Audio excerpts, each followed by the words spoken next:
सभी प्यारे बच्चों को गुड मॉर्निंग। आपका अपना यूट्यूब चैनल एल के मीना पे सभी का स्वागत है।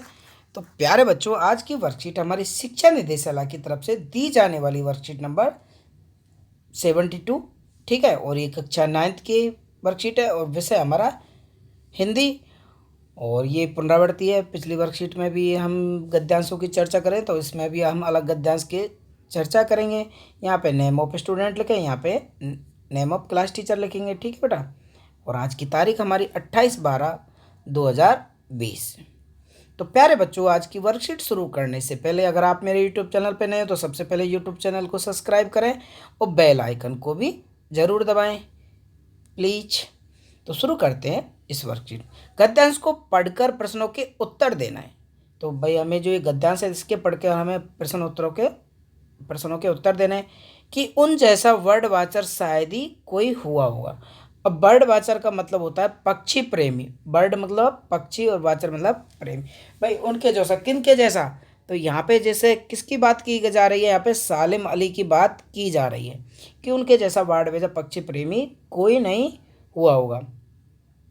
लेकिन एकांत के क्षणों में सालिम अली बिना दूरबीन के भी देखे गए। भाई जब एकांत में रहते तो भाई बिना दूरबीन के भी रह सकते। वो दूरबीन से पक्षियों को देखा करता थे, भाई कौन सा पक्षी कैसा कलर का है, और उनके लिए वो बहुत कुछ किया करते थे। दूर क्षितिज तक फैली जमीन, झुके आसमान को छूने वाली उनकी नज़रों में कुछ ऐसा वैसा जादू था कि जो प्रकृति को बांध लेता था। कि वो अपनी दूरबीन से भाई वो प्रकृति की छटाएं और कर मतलब अच्छे अच्छे मनोरक दृश्य, मतलब सारी अच्छी अच्छी जगहों पे वो जाया करते थे। और वहाँ पे जो भी पक्षी प्रणाली तो उनके लिए दाना पानी भोजन पानी आदि की व्यवस्था सालिम अली जी किया करते थे। सालिम अली उन लोगों में थे जो प्रकृति के प्रभाव में उनके प्रकृति में आने के बजाय प्रकृति को अपने प्रभाव में लाने के कायल होते थे। कि कई लोग तो प्रकृति के प्रभाव में आने के बजाय प्रकृति के प्रभाव में लाने के कायल होते थे। लाने का मतलब है वो प्रकृति से बहुत ज़्यादा प्रेम करते थे, ठीक है बेटा। और उन्होंने भाई अब पेड़ों के प्रति उनकी देखभाल सुरक्षा करना ये सब उनके जुनून में था। उनके लिए प्रकृति में हर तरह की हंसती खेलती रहस्य भरी दुनिया बस रही थी। और वो प्रकृति से बहुत प्यार करते थे और वो प्रकृति को बहुत अच्छा सुंदर चित्रण वो अपने जीवन में उन्होंने किया। यह दुनिया उन्होंने बड़ी मेहनत से अपने लिए गढ़ी है। कि वो जैसे कई लोग तो होते हैं भाई प्रकृति के पेड़ों के पेड़ पौधों को काटते हैं, लेकिन सालिम अली हैं जो कि हरियाली से बहुत ज़्यादा प्रेम करते थे और वो अच्छे अच्छे पेड़ लगाया करते थे, उनकी देखभाल वो किया करते थे। और जो पशु पक्षी हैं उन सब की भी देखभाल का काम वो किया करते थे, ठीक है बेटा। तो इस तरह वर्कशीट में हम समझ सकते हैं कि सालिम अली एक बेहतरीन इंसान थे। तो भाई अब इसमें वर्कशीट में जो क्वेश्चन आंसर है उसको हम देखेंगे अच्छे से। तो इसके आंसर हम करते हैं, ओके।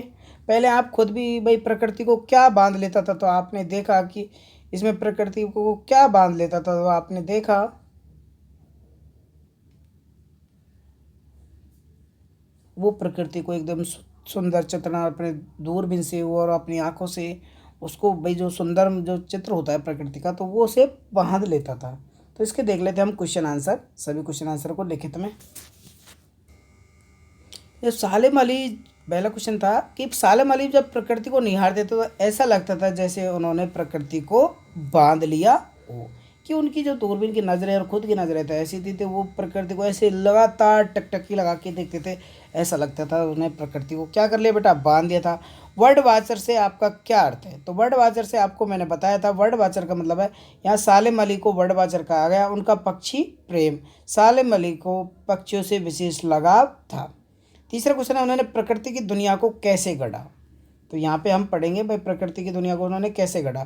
कि सालिम अली प्रकृति से इतने जुड़े हुए थे कि उनकी अपनी अलग ही दुनिया थी जिसमें प्रेम शांति पक्षी सालिम अली शामिल थे। चौथा क्वेश्चन है जो प्रकृति के प्रभाव में आने के बजाय प्रकृति को अपने प्रभाव में लाने के कायल होते थे, इस पंक्ति का क्या आशय है? तो इस पंक्ति का आशय है कि सालिम अली प्रकृति से नज़दीक से जुड़े हुए थे तथा उन्होंने बहुत से रहस्य दुनिया के सामने रखे कि लोगों का प्रकृति के प्रति दृष्टिकोण बदला। और उनके इसी योगदान के कारण कहा जाता है कि उनकी प्रकृति को अपने प्रभाव से प्रभावित किया था, ठीक है। तो ये बेटा हम चौथे क्वेश्चन का आंसर यहाँ पे लिखेंगे। अब हमारा अगला क्वेश्चन, अगला क्वेश्चन है हमारा, सालिम अली एकांत क्षणों में क्या किया करते थे? सालिम अली एकांत क्षणों में प्राकृतिक सुंदरता को निहारने में सुकून महसूस किया करते थे।